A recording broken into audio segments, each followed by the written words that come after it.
మాటలు లేవు, మాట్లాడుకోవడాలు లేవు. ఇక్కడ దాచిపెట్టేందుకు ఏమీ లేదు అనేంతగా విజయ్, త్రిష ఇండైరెక్ట్ గా హింట్ ఇచ్చేస్తున్నారా? అసలే ఇద్దరి మధ్య ఏదో ఉందంటూ వార్తలు వినిపిస్తున్న సమయంలో ఆ రూమర్స్ కి మరింత పని చెప్తున్నారా?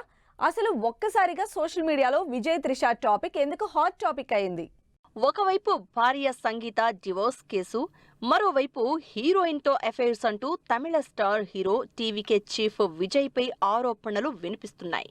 ఇలాంటి సమయంలో చెన్నైలో జరిగిన ఓ మ్యారేజ్ రిసెప్షన్ కి త్రిషతో కలిసి వచ్చారు విజయ్.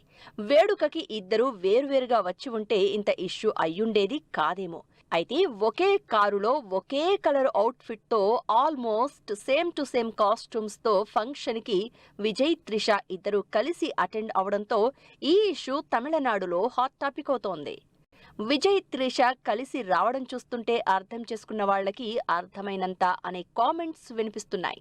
పైగా విజయ్ 2012 నుంచే ఓ హీరోయిన్తో క్లోజ్గా ఉంటున్నారు అని రీసెంట్ గా ఆరోపించారు సంగీత.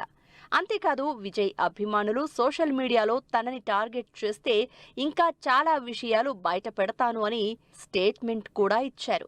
దీంతో విజయ్ ఒక హీరోయిన్తో రిలేషన్లో ఉన్నారా అనే రూమర్స్ కి ఇప్పుడు మరింత పని చెప్పినట్లు కనిపిస్తోంది సిచ్యువేషన్. విజయ్, త్రిష కాంబినేషన్లో ఇప్పటివరకు 5 సినిమాలు వచ్చాయి. వాటిల్లో గిల్లీ, తిరుపాచి, లియో సినిమాలు సూపర్ హిట్స్ గా నిలిచాయి. అయితే సినిమాలు చేస్తున్న సమయంలోనే ఈ ఇద్దరి రిలేషన్ పై రూమర్స్ వినిపించాయి. అయితే ఎక్కడా ఎప్పుడూ బయట పడలేదు. ఇక జననాయకన్ తర్వాత సినిమాలకు గుడ్ బై చెప్పి పూర్తిగా రాజకీయాలకే ఫిక్స్ అవ్వాలని డిసైడ్ అయిన విజయ్ 51వ పుట్టినరోజు ఇన్స్టాలో స్పెషల్ ఫోటోతో విషెస్ చెప్పారు త్రిష. ఈ పోస్ట్ అందరి అటెన్షన్ గ్రాప్ చేసింది. మరి ఆన్ స్క్రీన్ బెస్ట్ పేరుగా, ఆఫ్ స్క్రీన్ గుడ్ ఫ్రెండ్స్ అనిపించుకున్న విజయ్, త్రిష ఇచ్చే స్టేట్మెంట్ తోనే ఈ రూమర్స్ కి ఎండ్ కార్డ్ పడుతుంది అంటున్నారు అభిమానులు.